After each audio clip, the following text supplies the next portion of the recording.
At dahil nga po sa inaasahang pang pagbaba ng tubig dyan sa Angat Dam, ibig sabihin ho ba niyan magtutuloy-tuloy pa ang mainit na panahon, maalinsangang panahon? Wala pa ba tayong nababanaag na pag-ulan? Alamin natin ng magiging lagay ng panahon sa pamamagitan ng ating resident meteorologist na si Mang Tani. Mang Tani, good morning! I am ready!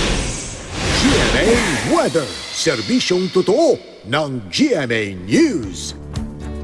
Good morning, Tita Sue, at good morning mga kapuso. Maayos ang panahon sa malaking bahagi ng bansa ngayong araw ng Lunes. Pero gaya po sa mga nakalipas na araw ay may maranasan tayong mga thunderstorm pagdating ng hapon hanggang gabi. Nakikita yung kulay green at mga kulay dilaw na yan. Kaya yung pong mga estudyante na mamayang hapon, ang uwian o yung papasok pa lamang at yung pong mga magulang magdala po ng payong para palangga sa matinding init at bigla ang pagulan. At dito nga sa Metro Manila, maalinsangang muli ang panahon. Asahan po yan base sa datos ng The Weather Company.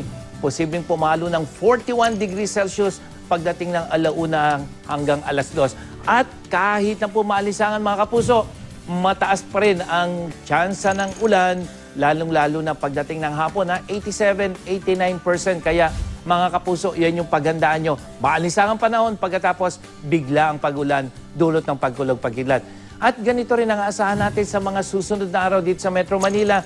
90-80% po, yan yung posibilidad ng pagulan. At yung maximum temperature natin, 35-32. So yung mga pagulan na yan, lalong-lalo pagdating sa hapon at gabi mga kapuso, ito na po yung senyales na malapit na magsimula ang southwest monsoon o yung ating rainy season.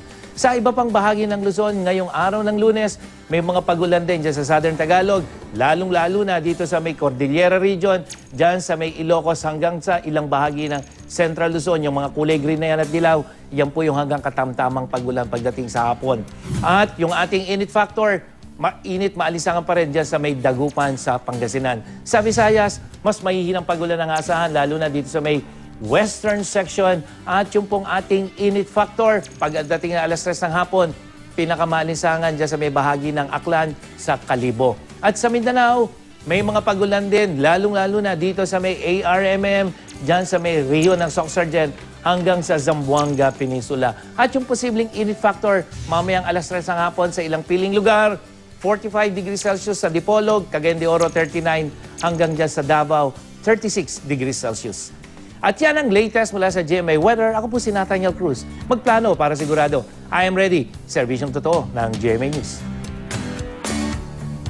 Maraming salamat, Mang Tani.